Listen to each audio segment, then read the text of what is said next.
Good morning. Well, last night, the Israeli parliament, the Knesset, passed two bills. The first banned UNRWA, the United Nations agency that provides services to millions of Palestinians. The first bill banned them from operating in Israeli territories, which would include East Jerusalem. The second bill effectively severed diplomatic ties with UNRWA, which is expected to make it very hard for this UN agency to then operate in the West Bank and also in Gaza, because it will mean it's very complicated for the United Nations, for UNRWA, to liaise with Israeli authorities. And so it is expected to have a huge impact on around 5 to 6 million Palestinians that it serves every single day. Now, obviously, a focus is on Gaza because UNRWA is responsible for distributing much of the aid that goes into Gaza, but also it provides things like education services for around 650,000 Palestinians, including in East Jerusalem and in the West Bank. It provides cleaning and social welfare services as well.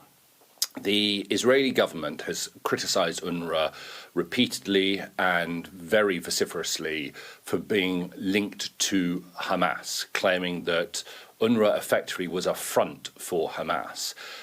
UNRWA has sacked 10 employees over the last year because of having links with Hamas, but many of the Israeli claims have been given with very little evidence.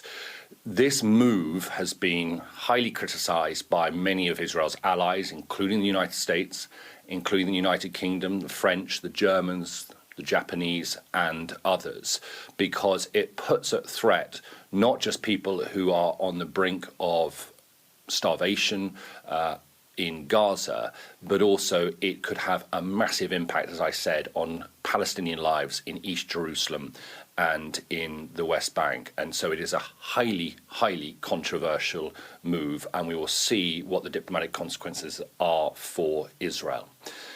Elsewhere in Gaza today, or what else is happening in Gaza today, is that the Israeli offensive in the north continues, and there's been a massive airstrike which media in Gaza are saying has killed 55 people. Now, we don't have independent verification of that, and we haven't had a response from the Israeli military about that. But the offensive by the Israeli military in northern Gaza has seen tens of thousands of people displaced.